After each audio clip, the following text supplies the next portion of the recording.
Stockist ने क्यों अपनी पकड़ मजबूत कर दी?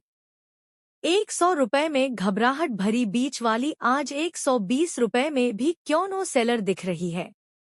रो गार्लिक में लगातार मजबूत होते मार्केट का फ्लेक्स मार्केट पर क्या इम्पैक्ट? आइए इन सभी बातों का एनालिसिस करते हैं और जानते हैं कि फ्लेक्स मार्केट में क्या परिस्थितियां बन रही है। एमके कमोडिटी एनालिसिस चैनल के साथ में तमन्ना आप सभी का स्वागत करती हूं और आपसे निवेदन करती हूं कि हर एक कमोडिटी के परफेक्ट डाटा एनालिसिस के लिए हमारे चैनल को लाइक, शेयर और सब्सक्राइब करें। सबसे पहले बात करते हैं कि तो कितने अपनी पकड़ मजबूत क्यों कर दी है।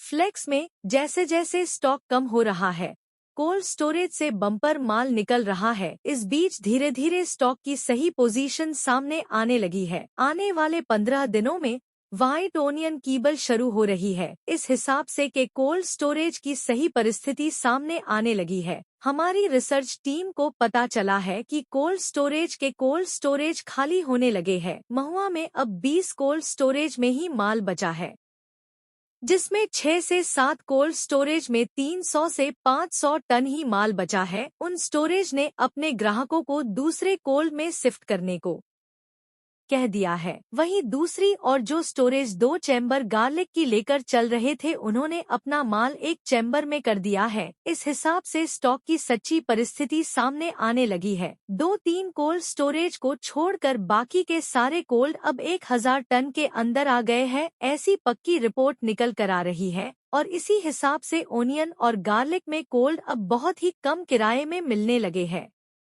इस कैलकुलेशन के हिसाब से अब महुआ में 18 से 22,000 टन माल ही कोल्ड में देखने को मिल रहा है। दूसरी और महुआ के बाहर हमारी जोधपुर के व्यापारी से बात हुई तो जानने को मिला कि वहां अब 400 टन माल ही बचा है। वहीं नीमच के व्यापारी के मुताबिक एमपी में ज्यादा से ज्यादा 300 टन माल बचा है। इस हिसाब से जैसे जैसे स्टॉक में गैप आ रहा है, मजबूत इन्वेस्टर की पकड़ आती दिख रही है, ऐसा हमें सर्वे में जानने को मिला है।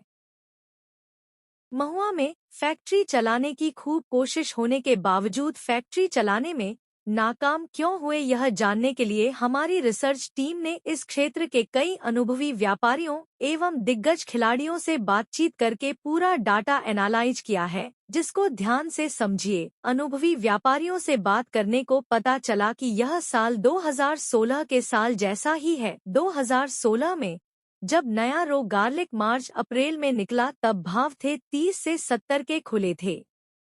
अप्रैल में ये भाव बना था 40 से 80 के। मई महीने में ये भाव थे 45 से 90 के। जून महीने में ये भाव थे 50 से 100 के।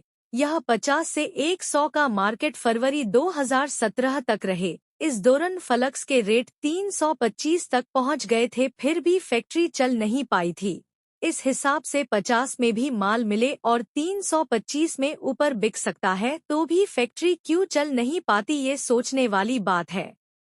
इसके कारण यह निकाल कर आए हैं कि 50 रुपए तक की रेंज का माल सब खाने में जाता है, उसके नीचे की क्वालिटी जाती है कली बनाने में, उसके बाद जो बचत रहता है वह जाता है आचार इंडस्ट्री में, उसके बाद जो बचता है वह जाता है पेस्ट इंडस्ट्री में, और उसके बाद जो बचता है वह बचता है तो यहाँ तो बीच में है फ्लेक्स फैक्ट्री को। यहाँ बात खत्म नहीं होती, यहाँ से तो अब बात शुरू होती है। फैक्ट्री शुरू करने के लिए आगे पीछे कम से कम 25 से 30 टॉरस रो गार्लिक नीचे क्वालिटी के लेने पड़ते हैं।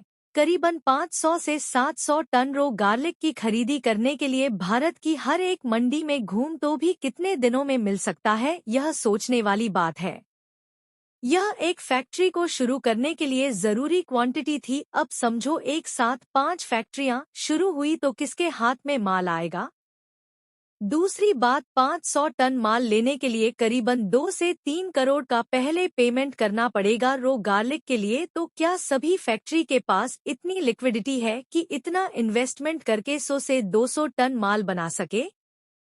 इसके आगे और एक बात भी है, डिहाइड्रेशन इंडस्ट्री में खरीदी की जाती है हल्के से हल्के माल की, पर क्लेम की मात्रा बहुत बड़ी है। एमपी या राजस्थान से माल मंगवा कर अगर फैक्ट्री के बाहर उसको पेंडिंग रख दिया तो नीचे भाव का माल होगा तो सामने वाला व्यापारी थोड़ा बहुत सेटलमेंट कर लेगा 40 रुपए के माल में। अगर 5 रुपए भी क्लेम में डिहाइड्रेशन वाले काटते हैं तो सामने वाले पार्टी को बहुत बड़ा घाटा हो सकता है।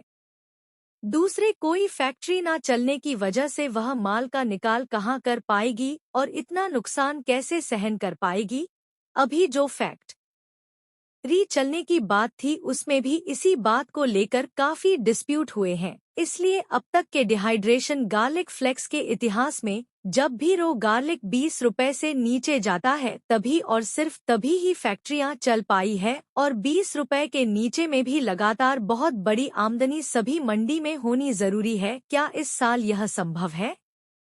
और कई सारे कारण हैं जो यह दिखा रहे हैं कि इस साल फैक्ट्री चलना मुश्किल ही नहीं नामुमकिन है। हम बार बार अपनी चैनल पर सारी बातें तथ्यों के साथ रखते हैं। आपसे निवेदन है कि वह सारे वीडियो अवश्य देखें। हमारे चैनल का कभी यह उद्देश्य नहीं होता कि तेजी मंदी की कोई प्रस्तावना स्थापित कर सके, पर मार्केट में जो 100 रुपए में बिकवाली का प्रेशर रहा वह आज 120 रुपए में माल नहीं मिल रहा है, कोई सेलर नहीं है तो उनके पीछे कारण को जानने के लिए हमें रिसर्च में यह दो बातें निकल कर आई है कि स्टॉक में अब चित्र क्लियर हो रहा है और फैक्ट्रियां चलना नामुमकिन सा लग रहा है। पिछले 3 दिनों से रो गार्लिक की मजबूती का असर भी स्टोकिस्ट की मानसिकता पर पड़ता हुआ दिखाई दे रहा है। कुल मिलाकर डिहाइड्रेशन मार्केट अब अफवाह, डर के माहौल से बाहर आता हुआ दिख दे रहा है।